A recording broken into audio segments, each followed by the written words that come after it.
Hello student, हम लोग question number 6 तक सर्कल में कंप्लीट कर चुके थे। ये क्वेश्चन नंबर 7 है जिसमें बोला है कि दो कॉन्सेंट्रिक सर्कल हैं जिनका रेडियस 5 और 3 सेंटीमीटर है और फाइंड करना है लेंथ ऑफ द कॉर्ड। और कॉर्ड किसकी? लार्जर सर्कल की, जो स्मॉलर सर्कल को टच करती है, टचेस द स्मॉलर सर्कल। तो सबसे पहले एक छोटा सर्कल ड्रॉ कर लिया इसमें और एक बड़ा सर्कल ड्रॉ किया, क्योंकि कॉन्सेंट्रिक सर्कल में जितने भी सर्कल बनेंगे उनका सेंटर कॉमन होगा, लेकिन दो ही सर्कल बोले हैं तो इसमें हम दो सर्कल बना देते। अब बोला है कि एक ऐसी कॉर्ड ड्रॉ करो जो स्मॉलर वाले सर्कल को टच करती है, और इसकी जो स्मॉलर सर्कल की रेडियस है वो 3 सेंटीमीटर दी गई है और लार्जर सर्कल की रेडियस 5 सेंटीमीटर। ठीक है, क्वेश्चन में बोला है कि लेंथ कितनी होगी कॉर्ड की। तो देखो एक पॉइंट पड़ा है, tangent and radius are mutually perpendicular. ठीक है, तो इसी कॉन्सेप्ट को हम लगा लेते हैं, triangle OAB, then 5 square is equal to 3 square plus AB square. ठीक है, तो ये 25 is equal to 9 plus AB square. Finally AB square हमें मिलेगा 16, यानी AB is equal to 4 centimetre. अब ये एज्यूम करो कि छोटा वाला सर्कल इसके अंदर नहीं है। अगर छोटा वाला सर्कल नहीं है तो सेंटर से कोई भी लाइन अगर फॉल की जाती है कॉर्ड पे, तो वो कॉर्ड पे परपेंडिकुलर भी होती है और साथ में कॉर्ड को दो इक्वल पार्ट में डिवाइड भी करती है, यानी परपेंडिकुलर बाइसेक्टर होती है। तो अब हमें तो BC निकालना है, तो BC क्या होगा? Twice of AB। ठीक है, ये इसका लास्ट स्टेप है। तो AB कितना है? 4 सेंटीमीटर। फाइनली हमें BC यानी कॉर्ड की लेंथ मिल जाएगी 8 centimetre. Question number next, question number second, मतलब आज का सेकंड और वैसे चैप्टर के हिसाब से क्वेश्चन नंबर 8। A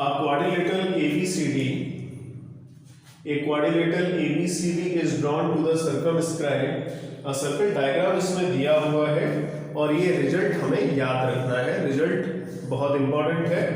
रिजल्ट क्या है कि ये देखो एक क्वाड्रिलेटरल है और इसके अंदर सर्कल है। जब भी सर्कल अंदर होगा और क्वाड्रिलेटरल बाहर होगा तो ऑपोजिट साइड का सम यानी AB प्लस CD इक्वल होगा another pair of opposite side. Sum of another pair of opposite side मतलब AD प्लस BC के इक्वल होगा। और इस तरह के क्वेश्चन आते हैं, 3 साइड की वैल्यू दी जाएगी, फोर्थ की पूछ ली जाएगी, तो 3 साइड की वैल्यू प्लेस कर देना, फोर्थ की निकाल देना। ये डायरेक्टली रिजल्ट भी याद रखना होगा। इसका अभी हम प्रूफ बता रहे हैं कैसे निकालना है। सब लोग जानते हो, ये मैंने लास्ट क्लास में भी बता रखा है, tangent draw from the exterior point are equal in length. यानी कोई भी सर्कल है और सर्कल के बाहर कोई पॉइंट है, वहां से अगर हम टेंजेंट ड्रॉ करते हैं तो उनका लेंथ एक्सटीरियर पॉइंट से इक्वल होता है, यानी OP is equal to OQ आता है। ठीक है, यही कॉन्सेप्ट लगाएंगे, सॉल्यूशन देखते हैं इसका। ठीक है, तो AS is equal to AP होगा। AS is equal to AP का मतलब टेंजेंट फ्रॉम A से टेंजेंट को ड्रॉ किया है, AS is equal to AP। उसके बाद हम D एक्सटीरियर पॉइंट दिखाई दे रहा है तो हम इसमें लगा देते हैं DS is equal to DR, tangent from D, tangent from D। इसके बाद अब हम लेते हैं BQ is equal to BP, tangent from B, tangent from B, और लास्ट ले लेते हैं BQ यानी CQ is equal to CR यानी टेंजेंट फ्रॉम C। ठीक है, मैंने इस तरह से अरेंज किया है जिससे हम प्रूफ के पास पहुंच जाए। AS और DS को एक साइड लिया है और उसके बाद BQ और CQ को एक साइड लिया है। इन चारों इक्वेशन को हम ऐड कर लेते हैं, 1 + 2 + 3 + 4। ठीक है, ऐड किया तो देखो AS और DS को हमने एक साथ रखा, AS और DS को एक साथ रखा क्योंकि ये एक रिजल्ट देंगे। वैसे ही BQ और CQ को एक साथ रखा। राइट हैंड साइड में देखो एपी और बीपी को एक साथ रखेंगे, एपी और बीपी, ये हमें एक रिजल्ट देंगे एपी और बीपी। और दूसरा डीआर और सीआर, डीआर और सीआर को एक साथ रखा, डीआर और सीआर को एक साथ रखा, तो एएक्स डीएस हमें मिलेगा एडी, और बीक्यू और सीक्यू हमें देगा बीसी, एपी प्लस बीपी हमें देगा एबी, और डीआर प्लस आरसी हमें देगा डीसी। ठीक है, ये इसका प्रूफ हो गया। लेकिन मैं बोल रहा हूं डायरेक्ट इसका रिजल्ट याद रखना कैसे, जब सर्कल अंदर हो और क्वाड्रिलेटरल जो है वो सर्कमफेरेंस को टच करता हुआ जाए, यानी क्वाड्रिलेटरल की जो साइड है वो टच करती हुई जाए। क्वेश्चन नंबर 9 देखते हैं। क्वेश्चन नंबर 9 पेपर के हिसाब से बहुत ज्यादा इंपॉर्टेंट है ये क्वेश्चन, और आरडी शर्मा में भी ये क्वेश्चन है, दो जगह एग्जाम्पल में भी है आरडी शर्मा में और एक्सरसाइज में भी है। तो देखते हैं इसका सॉल्यूशन कैसे होगा। मेरे हिसाब से समझोगे तो ये क्वेश्चन बहुत सिंपल लगेगा। एक्स वाई और एक्स डैश वाई ये दो पैरेलल टेंजेंट है, ठीक है, और सेंटर ओ दिया है, अनदर टेंजेंट ए बी, एक और टेंजेंट ए बी है, और विद पॉइंट ऑफ कांटेक्ट सी, सी इसका पॉइंट ऑफ कांटेक्ट है, और इंटरसेक्ट कर रहा है एक्स वाई पे, एक्स वाई के ए पे और एक्स डैश वाई के डी पे। ये जो टेंजेंट है, तीन टेंजेंट है, एक एक्स वाई है, दूसरा एक्स डैश वाई है और थर्ड ए बी है, और ये पॉइंट ऑफ कांटेक्ट है। हमें प्रूफ करना है ये जो कंप्लीट एंगल बन रहा है AOB, है ना, ये लिखा ही हुआ है इसमें, प्रूफ करना है एंगल AOB 90 डिग्री। प्रूफ करना काफी इजी है, इसको हम ज्वाइंट कर लेते हैं, ठीक है, इसको ज्वाइंट कर लिया।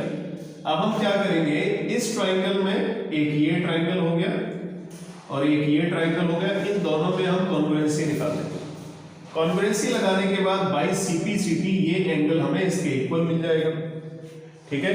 वैसे ही हम इस ट्राइंगल में और इस ट्राइंगल में कॉन्ग्रुएंसी निकाल देंगे, जिससे एंगल 3 एंगल 4 के इक्वल मिल जाएगा। दो पैरेलल लाइन के बीच में अगर सेंटर से कोई लाइन पास कर रही है तो वो परपेंडिकुलर होती है, परपेंडिकुलर यहाँ पे होती है, लेकिन सेंटर है तो वो सेंटर एक लीनियर पेयर बनाएगा, यानी इसका सम 180 डिग्री होगा, ठीक है। तो सबसे पहले हम इन दोनों ट्रायंगल में कॉन्ग्रुएंसी निकालेंगे, CP/CT से 1 2 के इक्वल करेंगे, इन दोनों में कॉन्ग्रुएंसी निकालेंगे, CP/CT से 3 4 के इक्वल करेंगे। कॉन्ग्रुएंसी निकालना बहुत इजी है, टेंजेंट से मतलब एक्सटीरियर पॉइंट से जो भी टेंजेंट ड्रॉ की जाती है उसकी लेंथ इक्वल है, मतलब PA और AC इक्वल होगा। रेडियस का लेंथ इक्वल होता है, यानी OP OC के इक्वल होगा, और ये कॉमन लाइन है, ट्रिपल S कॉन्ग्रुएंसी आ जाएगी। तो पहले सॉल्यूशन देखते हैं और कॉन्ग्रुएंसी निकालते हैं। कॉन्ग्रुएंसी के लिए ट्राइंगल लिया OPA और दूसरा ट्राइंगल ले लिया OCA, ठीक है। ट्राइंगल को थोड़ा ध्यान दिया करो किस तरह से लेना है, OP OC यानी OP भी रेडियस OC भी रेडियस, PA और AC इक्वल क्योंकि ये टेंजेंट है, ठीक है, और AO कॉमन ही होगी। तो इसमें लिखेंगे PO is equal to OC, ये क्या है, रेडियस है, रेडियस कितनी भी ड्रॉ कर लो एक सर्कल के अंदर सबका लेंथ इक्वल होता है। इसके बाद PA is equal to AC, और ये टेंजेंट है, टेंजेंट से फ्रॉम A, एक्सटीरियर पॉइंट से एक सर्कल पे टेंजेंट का लेंथ इक्वल होता है, और AO is equal to AO, ये कॉमन साइड होगी, कॉमन साइड होगी।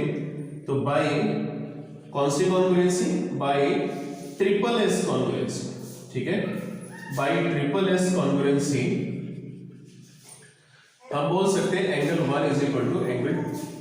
जब एक बार कॉन्ग्रुएंसी निकाल दिया, दोबारा भी जो पेयर ऑफ ट्राइंगल्स है उनमें कॉन्ग्रुएंसी सेम आ जाए तो फिर उसके लिए कॉन्ग्रुएंसी दिखाते नहीं है, सिमिलरली लिख देते हैं। तो सिमिलरली क्या मिलेगा, एंगल 3 4 के इक्वल है, इन दोनों में भी कॉन्ग्रुएंसी निकाल देना, ठीक है। इसके बाद देखते हैं, हमें ये पता है कि angle 1 plus angle 2 plus angle 3 plus angle 4 is equal to 180 degree होता है, ठीक है, लीनियर पेयर से। और एंगल हमें क्या प्रूफ करना है, 2 प्लस 3 का सम 90 डिग्री होगा, या AOB का सम 90 डिग्री होगा, 2 और 3 लेके आना है। तो 1 के प्लेस पे हम क्या पुट कर सकते हैं, 2, और 3 के प्लेस पे क्या पुट कर सकते हैं, 3 के प्लेस पे 3 रखेंगे क्योंकि 3 हमें चाहिए, 4 के प्लेस पे लिख दिया हमारे 3, 180 डिग्री। तो एंगल 2 दो बार आ गया, एंगल 3 भी दो बार आ गया, तो twice of angle 2 plus angle 3 is equal to 180 degree, 2 से ये कैंसिल हो गया 90 डिग्री, और एंगल 2 प्लस एंगल 3 के सम को क्या बोलते हैं, AOB एंगल बोलते हैं। तो ये फाइनली मेरा प्रूफ हो गया कि angle AOB is equal to 90 degree. इसके बाद हम लोग देखेंगे question number 10। Question number 10, prove that angle between two tangents drawn from an external point to the circle is supplementary to angle subtended by the line segment joining the point of contact at the center। मतलब ये circle है और ये exterior point है, exterior point से circle पे tangent draw किया तो ये एंगल बनेगा, पॉइंट ऑफ कांटेक्ट से सेंटर को जॉइंट किया है ना, तो ये एंगल बनेगा, ये TAOB। हमें प्रूफ क्या करना है, टेंजेंट्स के थ्रू जो एंगल बन रहा है और सेंटर पे एंगल बन रहा है, इन दोनों का सम कितना होगा, 180 डिग्री होगा। तो हमें प्रूफ करना है इसमें angle ATB plus angle AOB is equal to 180 degree.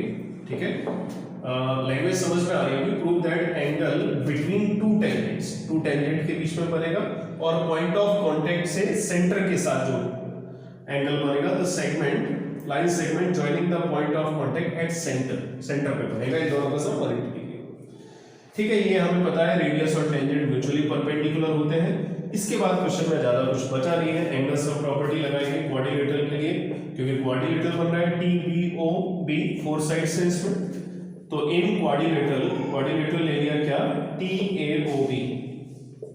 ठीक है, एंगल ATB प्लस मैं 90 डायरेक्ट लिख लेता हूं इसको, plus angle AOB plus 90 is equal to 360 degree ASP angle sum property. तो angle ATB plus angle AOB, ये 90 90 180 डिग्री हो गया, is equal to 360। So angle ATB plus angle AOB is equal to 360 minus किया, 360 से 180 को minus किया, 180 आ जाएगा। ठीक है, ये मुझे लग रहा है 10th क्वेश्चन है, बहुत इजी क्वेश्चन था, समझ में आ गया होगा। अब आगे देखते हैं।